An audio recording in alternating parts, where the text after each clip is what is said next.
এখন আমি চলে যাচ্ছি রেডি টেডি হয়ে মামা আমার সাথে শপিংয়ে। আমি সবসময় মেহজাবিনের সাথে শপিং করতে যাই, তাই তো নাফিসা সবসময় রাগ করে। তো ভাবলাম আজকে শুধুমাত্র হ্যাঁ, আজকের দিনটা তো আমারই। আজকে আমি এজন্যই পিৎজার মিল্কশেক খাবো। যেহেতু নাফিসা বলছে তাহলে কি আর দেরি করা যায়? একদমই দেরি করা যাবে না। তাই দুজনে মিলে রেডি হয়ে চলে গেলাম আমরা সর্বপ্রথম 11 মার্কেটে। 11 মার্কেটে আসার পরপরই সর্বপ্রথমই নাফিসা বলল ও কিছু খেলনা কিনবে। আমি ভাবলাম যেহেতু 11 মার্কেটে সব পাইকারি দোকান, তাহলে ওকে নিয়ে যা ছেড়ে দিই, এখান থেকে ওর মন মতনও খেলনা কিনে নিক। ও মাঝে মাঝে এই দোকান থেকে অনেক করে একবারে খেলনা কিনে দেয়।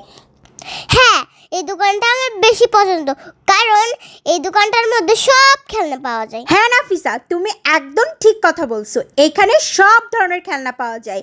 মেয়েদেরও খেলনা পাওয়া যায়, ছেলেদেরও খেলনা পাওয়া যায়। তবে মেয়েদের খেলনা কম পাওয়া যায়, ছেলে বাবুদের বেশি খেলনা পাওয়া যায়।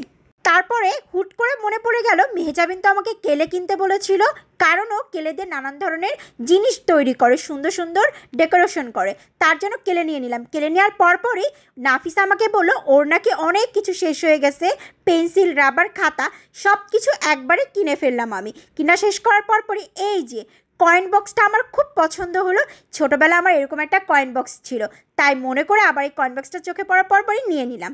তারপরে দুইজনে মিলে শপিং করতে চলে আসলাম হারলেনে। এখানে কিন্তু ডিসকাউন্ট চলতেছে, তাই মিস না করে চলে আসলাম। আর আমি ইদানিং আবার একটু লিলির প্রোডাক্টটা বেশি ব্যবহার করতেছি। এই 2-3 মাস যাবৎ খুব লিলির প্রেমে পড়ে গেছি বললেই চলবে, কারণ ওদের বডি ওয়াশগুলা মারাত্মক লেভেলের ভালো। কারণ যে জিনিসটা আমার একবার পছন্দ হয় সেটা বারবারই আমি ইউজ করার ট্রাই করি। যাই হোক, এখানে আবার দেখলাম কাজলে 35% ডিসকাউন্ট চলতেছে। সো মিস না করে এখান থেকে আমি নিয়ে নিলাম একটা কাজল। আর এই যে কাজলগুলো কিন্তু বেশ ভালো। এখানে ছোট ছোট মিনরগুলো খুবই সুন্দর, তাই নিজের চেহারা একটু এক ঝলক দেখে নিলাম।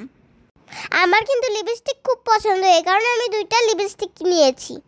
আমি আবার এখান থেকে একদম মিনি একটা লিলির লোশন নিয়ে নিলাম। যদিও আমি লোশন কখনোই মিনি ইউজ করি নাই। সো এখানে একটা আপু ছিল, আমাকে সাজেস্ট করলো আপনি একটা ছোট্ট দেখে নিয়ে ট্রাই করে দেখেন। তারপরে এখান থেকে আমরা অনেকগুলো হেয়ার ব্যান্ড কিনলাম। শপিং টপিং শেষ করে এখন চলে যাব নাফিসার পছন্দের খাবারের রেস্টুরেন্ট। যেহেতু নাফিসা বাসা থেকেই প্ল্যান করে আসছিল ও পিৎজা আর মিল্কশেক খাবে, সো এখানে আর এক্সট্রা কোনো প্যারাই নেওয়া লাগে নাই। যাওয়ার পরপরই আমরা অর্ডার করে দিয়েছিলাম। অর্ডার করার 10 থেকে 15 মিনিট পরে আমাদের পিৎজা আর মিল্কশেক চলে আসলো। ওয়াও, আজকের পিৎজা আর মিল্কশেকটা অনেক মজা ছিল।